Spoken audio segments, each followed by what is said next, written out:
Welcome to the Female Founder Friday podcast, a collection of inspiring conversations with the most interesting female entrepreneurs and small business owners. I'm your host, Lindsay White, and together with my incredible guests, we'll explore the struggles of being a female entrepreneur, the most important lessons, and the future of women leaders in business. And I'm passionate about helping female entrepreneurs become the calm, confident leader their team and their business need. And that's why I've recently launched my 6-week mental fitness bootcamp.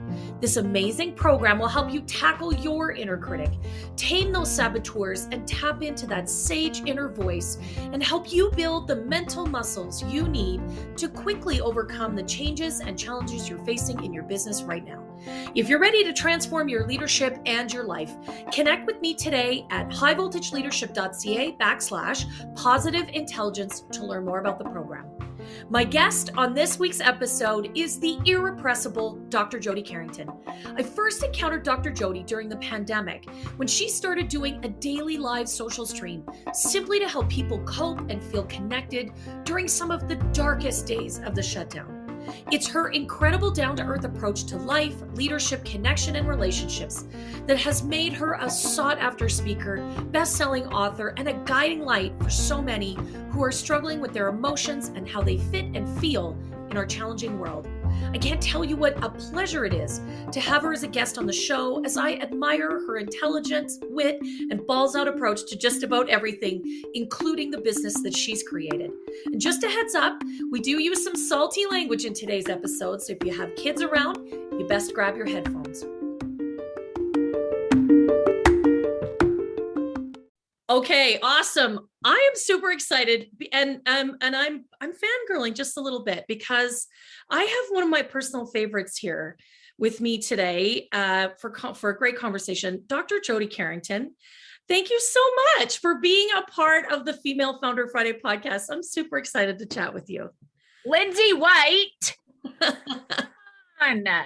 I am so excited. I really love this conversation that we're going to have today. We talked a little bit before we started, but I think this is the thing that's on my head the most these days is like, how do you build a company when you were not trained to be a business person? And what does that look like, particularly as a woman? So like, let's do it. Let's do it. Well, and that's exactly what this podcast is all about, because I think it's how you got here. And I know that, you know, I've been watching your journey for a few years now, that you have built something really special in your organization. And I would love to know about that journey and where you're headed, because I think that's really cool. Mm-hmm. Okay. Well, it's a wide open field, really. Yes.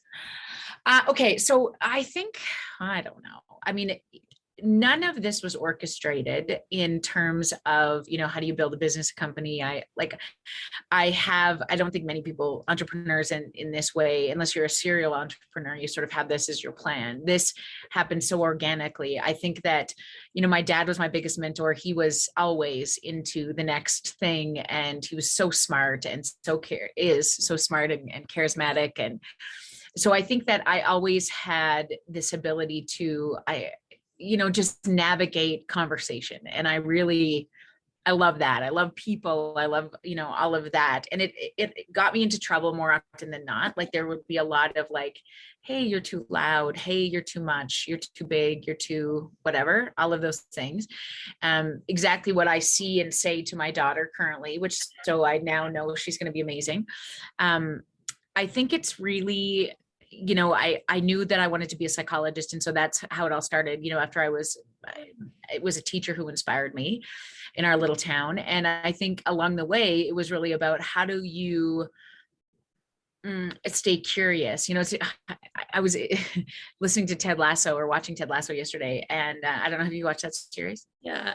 Oh my God, I fucking love Ted Lasso. So, just that idea about, how do you remain curious about people and the situations that you come in, versus just sort of like throwing your weight around, which I tend to be pretty good at. And so how does that curiosity really sort of drive this process? And for me, I, was so lucky to, work with the RCMP. I knew nothing about it. And so it was so much about being curious. I wanted to be an adult psychologist. I thought that for sure. And then when I started to work with kids, it was like, God, I don't know anything about this. So I have to be a bit curious about it. And I just really thought I wanted a private practice and I was going to coach hockey. Like that was the dream. And when we moved we moved here to Olds, where I am today, on Treaty 7 land, where the plan was to simply serve this community via private practice and do lots of work with nonprofits. So, McMahon and Child and Family Services, I loved that work. And then as we were raising our babies, I started to consult on tough cases. And I was 10 years on the locked psychiatric inpatient unit for kids at the Alberta Children's Hospital. And so there wasn't much that scared me. In fact, I really loved the hitters and the kickers and the biters and the ones that were like losing, sending everybody through the roof. Those I like fucking bring it. I love it. And so when I started to consult and things like that, then people said, hey, could you speak to our staff about this? Hey, would you speak to our superintendents about this? And so because of my experience in trauma and kids, I think, working within the education system was just a fit and with nonprofits. And so that's how it started to happen was, would you write a book? Would you speak, in bigger and bigger stages? And then would you write a book? And so I think in terms of building that, then, the first book came, it was a national bestseller. The second book, it was so much easier to do because we knew the process. It was also a national bestseller. And then, now we're really at this place where the infrastructure, I'm not good at numbers. I don't even understand. I didn't even know you had to pay GST. So, I think our biggest learning over the last 5 years has really been all about what it takes to build a successful business. Because I'm good at my craft. I'm a really, really good psychologist when I'm regulated. I think I'm really, really fucking good at it. But building what do you mean a spreadsheet? I don't know how to keep shit organized. I don't know how to. And so the biggest lesson over the last few years is once we could afford it, the next step was always about who do I sit with that's way smarter than me in this world of business. And I think that, I got lucky right out of the gate to land Marty, who's now the CEO of our company. But we met in a penalty box in Olds, Alberta, Canada, because we were, just keeping the score for our kids' like U5 hockey game. And she was so organized and brilliant and kind and lovely. And I was like, hey, do you want a job? Like, can you organize files? And she was like, yes, like I have a business diploma. I'm so happy to be able to help you with that. And I was like, oh. So we fell in love. And then, here we are almost 7 years later, she's the COO of and she's running this multi-million-dollar company somehow. And so we've just grown together in that way. But I think along that process, so many times I've heard people say, you won't surround yourself with people who know, who believe in your dreams more than you. Like you will always be the one. And I don't know how it's happened, Lindsay, but I got to tell you, everybody who sits at our table right now is all in. Yeah. And that has really become the criteria. I could give a shit about your education. I'm so much more interested about your commitment and your loyalty and your ability to see things I don't see. Yeah. And it's really, in this small town, that's how we built this company. And half of the crew are related, which is a whole other fucking can of worms. Yeah, right. And like, how do we navigate, marriages and divorces and, really making sure that our families stay the most important thing on the planet, has been, I think, probably one of the biggest challenges, but oh my God, what a ride. Yeah. I think that's just incredible. And I love that you just led with curiosity, because I think if you just get genuinely curious, if you get genuinely interested, if you get genuinely excited, it's kind of like your nose will lead you, right? Right. You'll just start finding more interesting things to get involved in. Well, and you know what I think is interesting, and I'd love your take on this. So I would say, early in my career, it was about like flat out, you take everything and anything, you just sort of learn and you fuck it up like repeatedly. And like, I would cry myself to sleep, most nights at the Children's Hospital thinking like, I don't even know what I'm doing. Like this, I'm I finally got the PhD, which was the big pinnacle of, okay, now you're going to feel safe and secure in your ability to be a great professional. And I never felt more incompetent in all of my days, and ended up finding just the most phenomenal couple of mentors when I was there, who really were the grounding force and I remember Paul saying this to me repeatedly, like, there's no way around this. Like, you have to go through it. Like, your job is to cry yourself to sleep right now. Your job is to feel completely incompetent. And I was like, but at what cost? I would say to him all the time, like, who am I going to fuck up? Like, in terms of, the patients I see, or right. the people I serve, or, whatever. And he's like, listen, this is part of the plan, that, you cannot learn it in any other way. You can read all day long about the things you have to do, but you actually have to go in and mess it up. And that has stood the test of time as we built this company too. And I feel like we're super early in the stages, but like the first time I had to let somebody go, or the first time that we had to like have a serious conversation, or when my husband started to to join the company, like how that almost wrecked our marriage, and what this, all of that process, I think you can kind of plan for it, but you can't, you have to figure it out as you go. Yeah. And I think that's where taking the risk really is the defining factor. It's so much easier not to. But how do you do that in a calculated way that you don't just shoot for the moon, particularly when you're the dreamer at the helm, which I think is that you need. Yeah. But then you also need this idea of like, who can keep you on track, who can be the one that says, whoa, you don't have a budget for that. And I was like, wait, I don't have a budget for anything. And I really think this is a good choice. And so finally, it took, even in the last couple of years, that was the like, okay, what is the next hire? What is the next thing we need to get better at? And yeah. So anyway, that was a big mess. I don't even know. No. I mean, if nothing else, you are smart enough to recognize you need to surround yourself with people that don't think like you do. And I think that's actually critical. Because if all we do is hire and surround ourselves in our businesses with people that look like us and sound like us and think like us and keep saying yes to us, the truth is, I don't think those businesses turn out to be successful. I think they go toxic, right? 100%. I think, yeah. And so you're smart enough to recognize, hey, there's things here I do not do well. And I need other people to help me do them. And, rein me in when I get too crazy, right? Like that is really key. Because somebody does need to manage the money, and somebody does need to organize the details, or shit doesn't get done right. Like that's the truth of it. Right. And you don't have to like it. And here's the interesting thing about me, like just before we jumped on here, somebody was at my door. That was my personal husband who said to me, hey, you have a DoorDash account here that is continuing to charge you money. What is the password for that? And I was like, are you kidding me right now? I am on a podcast, but I need somebody concerned about those things, because I could give a rip. Yeah. I could care less. Yeah. Right.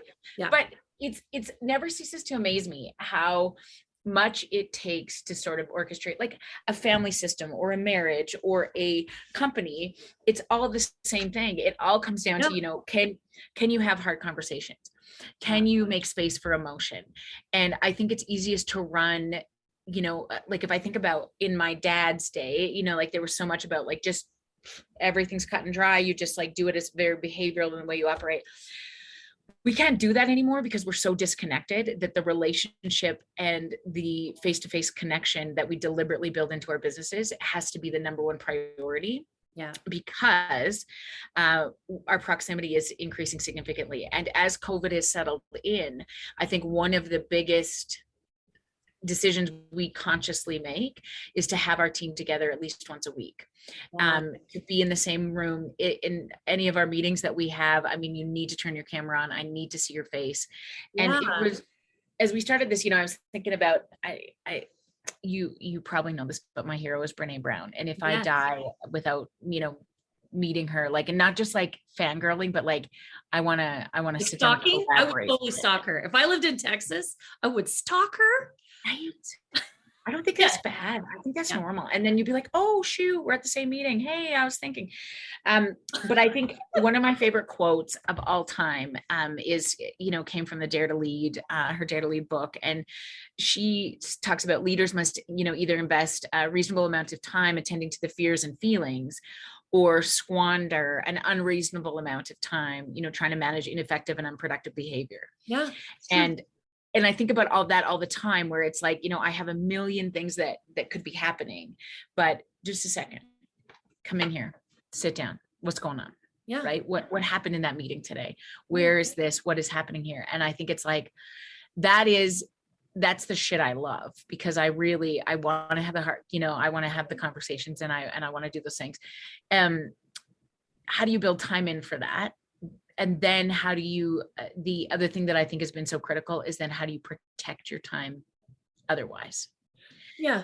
Because if you always, like, this is the thing that I think early in my career, I really, really prided myself on. I didn't have any boundaries.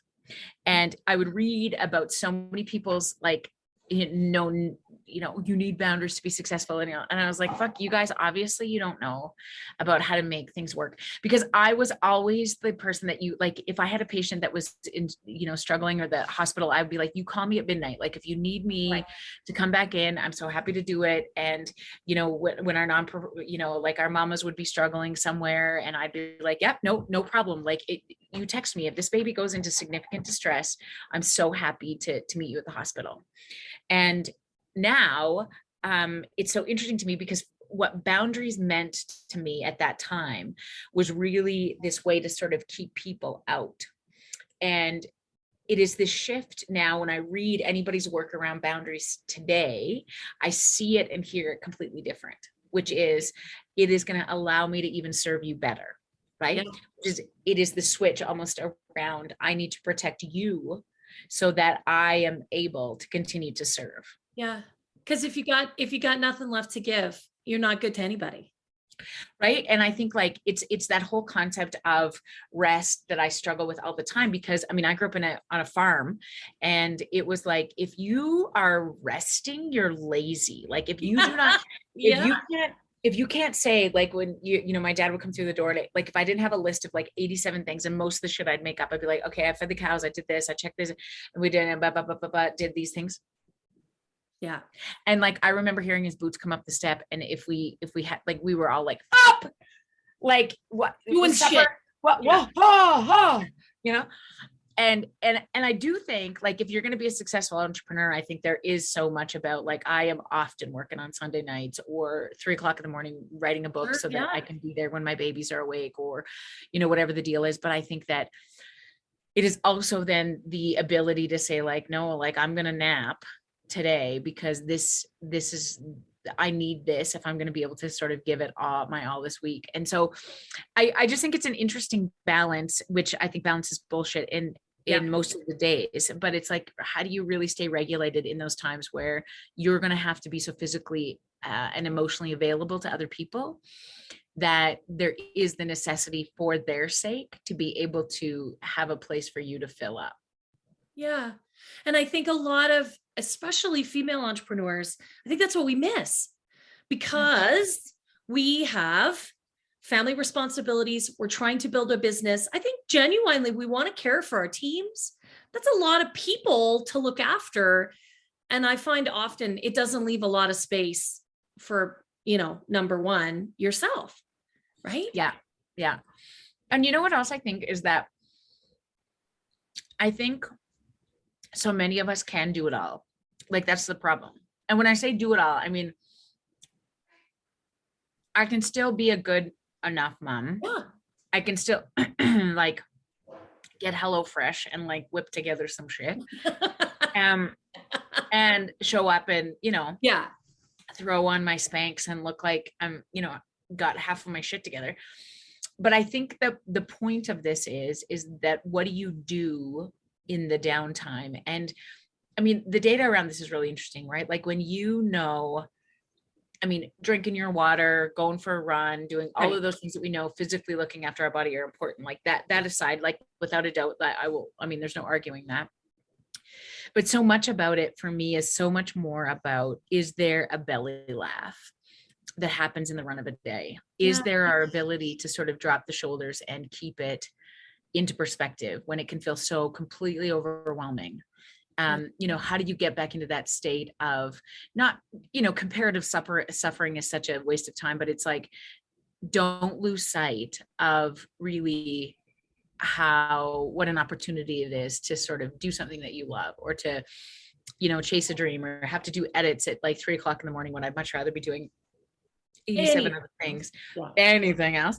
But, like, wow, like this is the thing. And so I think it's like that piece that becomes, how do you build that in on purpose? Because if you don't, it's so much easier to get overwhelmed with other things that you don't have. Yeah. I was actually listening to one of Brené's podcasts, one of her episodes of Unlocking Us this weekend. And she was talking about how hard it is right now to lean into that joy and fulfillment. Like, it feels like that it's really hard to get there with all the stuff that's happening in the world, with all the stuff that's happening in the economy, with all the trauma and suffering and all of those pieces. But if we don't find those places to have joy, if we don't find those places where we feel fulfilled, how the hell are we going to be any good serving anybody? Oh, yeah. And I think it makes so much sense. Right. And I just think, like, we say that all the time, but like, I want you to think about, like, when was the last time you doubled over in laughter? Like, when was the last time that, you talked the talk, fine, but that you actually walked it, right? Like, did you, really be able to wave like you were drunk at the stop sign? And so that you were, really pulled your prefrontal cortex back on, that you, gave your partner the benefit of the doubt, and, you didn't just say it, you actually did it. And I think that's the thing that, like, those are the gut check moments for me, where I'm like, fuck, it is so much easier to talk about than it is to do it, which is really why I like being a therapist, to be honest with you, because I like telling other people, like, how to do their shit. I'm not a huge fan of, like, looking after my own emotions. Well, I mean, the truth is, and I know you're an expert at this, but it's always easier said than done, right? And that as a coach, it's the same thing, right? Am I perfect? Yeah. Do I work with clients to help them find those spaces? Yes.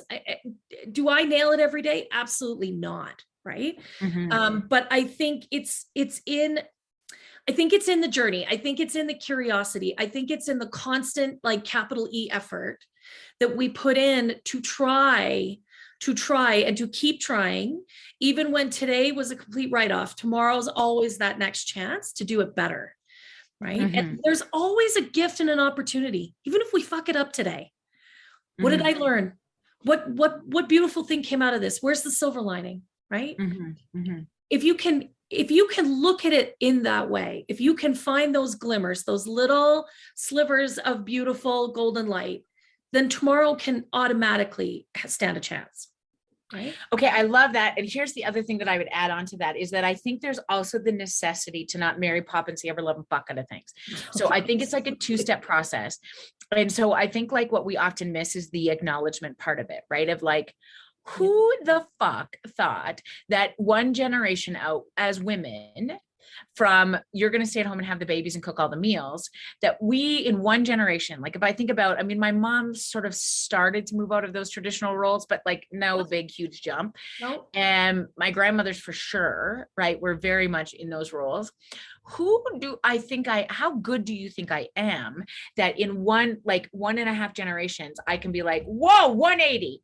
I am the primary breadwinner. I have a PhD. I have 3 kids. I am coaching hockey. I am going to travel around the universe and have a New York Times bestseller.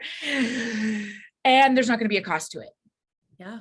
No, it's true. Yeah. Okay. So that is, impossible. So how do we hold space for the fact that this is supposed to be hard, that there is no script for this, that you are showing people how to do it, you can't tell them, that I think sometimes it's like, how do you really acknowledge that this is fucking brutal, that we're supposed to have it all together, that we're supposed to work like, I think there's some kind of, like, quote or meme or something about that, like, work like you don't have kids, but, like, be the best mom you've ever been, or something. And then how do we do all of that and then also balance the rest of it? It's fucking impossible. Yeah. So something's got to give. And my sense is that we can be like, okay, but just look for the joy and do all those things. Yes, that's the end game, but always make space for, or surround yourself with people who can acknowledge that this is hard, that you don't have it all together, and that's okay. That, you know, everybody's posting their family pictures on Instagram, but most people also have a shot of them and just their kids in case they fucking get divorced. You know what I mean? And it's like, then at least you have a Christmas card. No, but you know what I mean? You gotta be ready for this shit. And it's like, I think so much about this is really like the expectation of keeping it all together. How do we just normalize that we don't, that you shouldn't, that it's totally okay that you shouldn't, and that, like, is there some solidarity in the fact that we're just going to do the best we can to move the needle just a wee bit, so that for our daughters and our sons, the expectation is, no, actually there is a dual commitment in this process, that, you know, our boys, our sons can have the ability to talk about our, you know, their emotions, and that our daughters can be like, no, we got it, but you also got it too, right? Yeah. And I think that's so important. Just acknowledging that it's not about being superhuman, right? It's not about being flawless. It's not about being insta perfect, right? Which I think, you know, despite my best efforts anyways, that kind of seeps in, right? It seeps in. It's like insidious. Oh, Jesus. That garbage, right? Yeah. And then just stopping for a moment and saying, like, that's not real. That's not normal. Right. That's actually not what I want. Right. I think the magic is in the mess. I think making a mess of it and figuring it out. That's where the brilliance lives. Right. And then who are you sitting with in those moments? Because I think that's the critical piece around, you know, I heard somebody ask Esther Perel this not real long ago, like, what is your favorite meal? And she just said, listen, I'll eat anything. My favorite meal depends on who I'm sitting with. No doubt. Yeah. And I fucking love that. Right. Versus like, okay, I really would like steak at the fucking whatever. I love that idea of, yes, like I would much rather be eating, you know, like disgusting pizza with my babies and my husband in some Hotel 6 because we couldn't get into, like, whatever, right? Like, yeah, you know, but I mean, I'm also happen with the best people. I don't think there's anything about that. I don't think there's, and it sounds like that's what you've really created in your business, is that you've created a space where everyone at the table is, you said, all in, but they're enjoying the meal. Right. I can't wait to get here every day, which is sort of the thing that I love the most, right? Is that, like, I can't wait to get here every day. And by the grace of Jesus or Buddha or whoever it is, I also can't wait to get home to my babies. And so it is this beautiful experience, I think, where, like, when we get to, you know, I think we speak this week in a couple of different provinces, and then we're down in the States a little bit in May, and I'm like, I cannot wait for those trips. Right. And then every time I get there, I also cannot wait to get home. And I don't want to miss it. I mean, that's the thing Marty and I talk about all the time, is that in each of those experiences, I don't want to be, you know, waiting for the next thing and miss it in the moment. But it's really cool that you have, that you can be in a position where you can be all in both of those scenarios, which I think is really like a measure, right, of where do we want to be. So that makes me curious. How do you do that? Because, I mean, you have younger kids, they need a lot from you, but you also have a growing business. I mean, I know you speak all over the place. How do you stay present? Is there something that you do to keep yourself in the moment? I think that there's a lot of forgiveness around, you know, like that it doesn't have to be big and wonderful. I think my number one priority, which is kind of like, oh my God, we have conversations around this all the time, but I am reminded all the time about how much Aaron has to come before my kids. And so, or our kids, I should say. So we've been married, or we've been together for 14 years. And I'm amazed some days about how different we are. Like, I don't know what the fuck I was thinking in some respects. And then in the next moment, I'm like, this is exactly why I needed this balance, because if there was more than one of me, we'd be in big trouble. And, but I think, like, I am often reminded about how if he's okay, I'm okay. Yeah. And it is just that sort of ability to figure out what does that mean? What does that take? What is that, are we still finding those moments where we can, have a knockdown, shoot 'em out around our disagreements about, whatever we're going to do next, versus I also ultimately have the utmost respect for him. Right. And I think that somehow has to be a priority. And, I mean, we've talked about this frequently, like, what if it isn't someday? What happens? Which I don't think you could plan for. I think it really is a little bit about every single day. And then it's our kids. And I think what keeps me in the game the most is that if I always have the next thing on my slate with them, like I know that Easter, there's 5 days where we're all going to be together with my sisters, and, we're going to go to the trampoline park, and we're going to, do the best Easter crafts, then that's always for us to be able to be like, okay, this is our plan. Mom's gone here for like these 6 sleeps. Right. And then this is our time back together. And remember, in July, we all plan our holiday in July together. And, it's like, okay, so remember, Survivor is every Wednesday nights, right? And then once that runs out, then it's, like Amazing Race. And whatever those little things are, they always make it into our calendar so that those babies feel like they're so critically important in this process. And that I also then manage my ability to say, like, no, here's the things that remind me that I have them, and that I am connected to them, and here's what we love about each other, and that it's also okay to say, listen, this is what mommy loves to do, and so I get to do this too. I hope you get to do this someday. And I think that's so important, right? Like, I have older children, and building my own practice, they've been so incredibly supportive. They are endlessly curious, and I know that they're super proud. And I think that's a gift to them, right? They get to see us doing what we love, being passionate about it, working hard. And so they know if we can do it, well, maybe they can do it, right? Like, and you can't tell them, you got to show them. I'm so glad that your kids are supportive. Mine aren't. My kids are always like, you know what? Nobody else's mom that we know ever leaves them for 5 days. You are the only mom that spends this. How do you feel about missing the parent skate night, Mom? You were the only one that isn't there. The mom. Do you know what else I'm going to tell everybody in the world, Mom? That kids these days is a lie. And because you don't do anything you say. And if you think, and Olivia's like so famous for this. When I would do a live in the morning, she would come in there and she'd be standing behind the computer while I'm like doing a live like this. And she's like, do you want me to tell them? Do you want me to tell them? Do you want me to tell them what you just said to us this morning? Do you want me to tell them? I don't know. Holy fuck, kid. And this is the point, right? Is that like, there is going to be the push and pull for our time. There is going to be the ability to sort of navigate those things. And I'm going to fuck it up. Like, there's going to be many days. Oh, yeah. Those are the best conversations we've ever had, either as a family or, when I sort of go to bed at night and think like, did I just fucking, yeah. I just told her that she was not as nice as her brothers. This is why she has to, okay, cool. And some of the conversations are like, I say this quite often, like, I say this to the kids all the time. Did you guys know I'm new here? Like, I have never, the twins are 9 now and Asher is 11 and a half. And I said, like, do you guys know that I have never, ever parented an 11-year-old and 9-year-old twins? Like, right. Never, like, I am brand new here. Yeah. I do not know what I'm doing.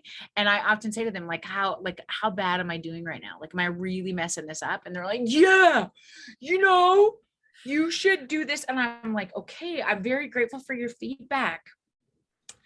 I'm going to incorporate that into my ability to be better as your mother.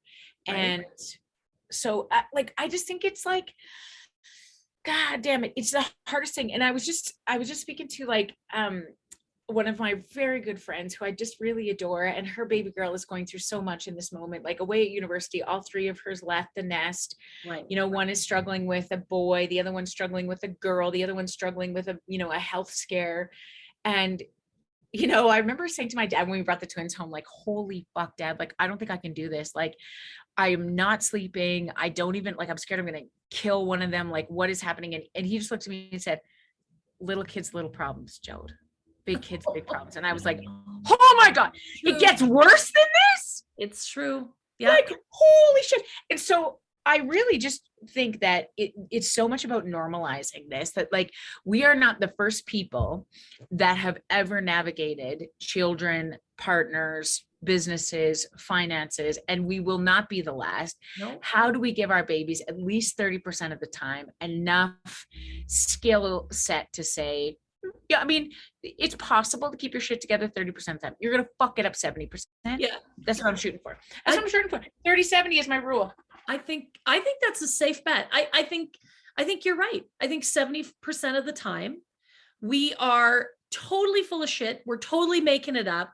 We totally don't know what we're doing and we're falling all over the place. And I'm having a nap watching The Briar while my kids are on their iPads for 5 hours. Normal.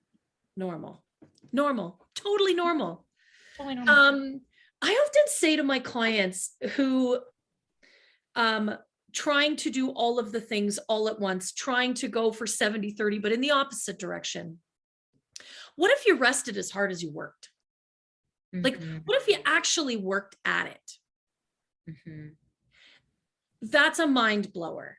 But that's the truth, is that we actually have to, with all of the things that are going on in our lives as business owners, as mothers, as wives, partners, friends, besties, nieces, aunties, we actually have to put effort into finding those spaces where we can have that afternoon nap and really actually treasuring that time and acknowledging that that is not a bad thing, not a bad thing at all. And I think what is really sort of was a game changer for me was doing it on purpose. So, and not doing it full of guilt, right? So like, if I'm actually going to do it, this is it. And I'm going to do it, and I'm going to do it on purpose. If I'm going to take a weekend away, I'm going to do it on purpose and not be like, okay, oh shit, I'm so sorry. God. If I'm going to go out, for dinner, if Aaron and I are going to go, we just were away for 2 days together, and it was like, no, we are all in on this process.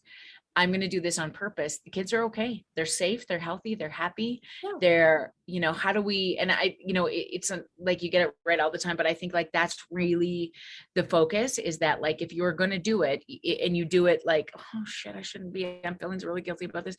It's not going to be a rest. No, it's not. That's exactly it. It's not going to be a rest, right? You really do have to consciously park that stuff and focus and be present. Yeah. I love it. So I want to finish by asking you, people see you as a leader. You are a well-respected professional. You're a speaker. You're a best-selling author. But how do you lead in your business? What does that look like? I think it's the thing that I struggle with the most, because so often it is the blurred boundaries between friendship and leadership. Wow. And how do you maintain that ability to, be able to set a limit and a boundary and have those hard conversations. But we built this business on relationship. And that is the thing that matters so significantly to me. And as we've grown, it is then, how do we balance that with a spreadsheet? How do we balance that with, does this make a financially great decision? Because I'd like to employ everybody on the planet, but does this really work? But I think what it all comes down to for me is, is this, I think Richard Branson said this, but it's really like, can I train this group of people well enough that they could leave me at any second, but I treat them so well that they don't want to? Yes. And I think that's the issue. Like, how do we continue to have those hard conversations, but how do we make sure that that there's so much joy and that there is the good stuff? And I think that's just the ticket. But I'll be honest with you. I often worry that, at any second, something's going to happen, or, did I handle this situation right? Or is this, so I think that's part of it. I think it's part of, having a strategy and a plan in place, but that executing it every single day, making sure that if I can't be the one to hold some hearts, is Marty in a place to do that? Is, Tara and Dale in a place to do that for each other, so that when I need to then make a hard call and say, hey, we can't do this, or this isn't happening, or we need to move this way, then there is a little bit of that buffering, and that there is a little bit of like, yeah, you could still maintain that ability. Yeah. So I think it is a fine line that if you want the most out of your employees, it is always about relationship and showing them that they matter. I mean, like the data, I mean, again, really some of the best books I think on the planet are things like Multipliers, which is, did I bring it today? No, I left that one at home. Chow Louis, who is the co-owner of Paris Jewelers, and I have talked about this frequently about how do we really, create a sense of connection to the company of the people who are going to do our work every single day. Yeah.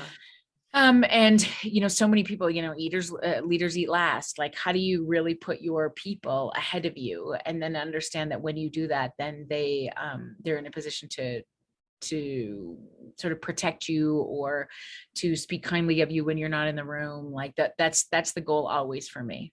Yeah. When you said, leaders eat last and how do you put your people first? I think they also then get the opportunity to become the leader they're supposed to be. And so what you do is you just multiply the leadership in your business. And that's sort of what you described with all the people that work for you. And when that rests on a foundation of really strong relationships, and what it sounds like in your business are some pretty important core values. Right. I think that's where cultures really take off, and people feel like the work they do every day has meaning. And I think everybody wants to feel like they do work that matters, and they work in a place where they matter, right? Totally. Like, that's what we all want on a basic level.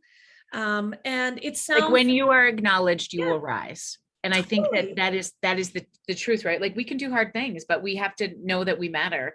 And I mean, Parker Palmer, I think, said this, the human soul doesn't want to be fixed or saved. It merely wants to be witnessed. Totally. And so when you acknowledge, whoever sort of is working for you, whatever that is, right? If you're meeting your next sales target, or you're, trying to sell at an event, or, do you believe in this process? It makes it so much easier when you believe in something that you really can make a difference in this world. But also, how do you, Abby Wambach talks about this, like who points after a goal?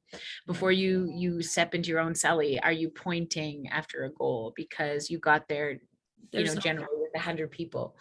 There's no doubt, but it really does. I firmly believe that it is having a CEO that creates a compelling vision, that tells a story that other people can see themselves in, and paints a picture that a vision that others can really enroll in. That I think is the glue that holds all of those pieces together. And clearly, Dr. Jody, you do an incredible job of creating that vision for everyone that works for you, and for those of us that follow you, right? I mean, you have just a wonderful community of people that see the vision too. So I think that's key, right? Leaders got to lead. And I love that. Clearly you do that. Well, thank you so much. I am super grateful for this conversation. I feel like I learned a ton, and we managed to talk away an hour without too much trouble. Surprise, surprise. I know, shocker. But it's really been a pleasure having you here. And thank you so much for all of your incredible insights and sharing. Oh, thank you for what you do, because we need more places to have these conversations. So it was such an honor, Lindsay. Thank you.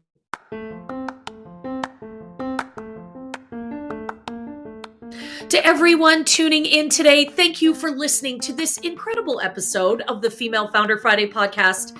I love that Dr. Jody has built her business all around amazing relationships, and that is what is fueling their growth.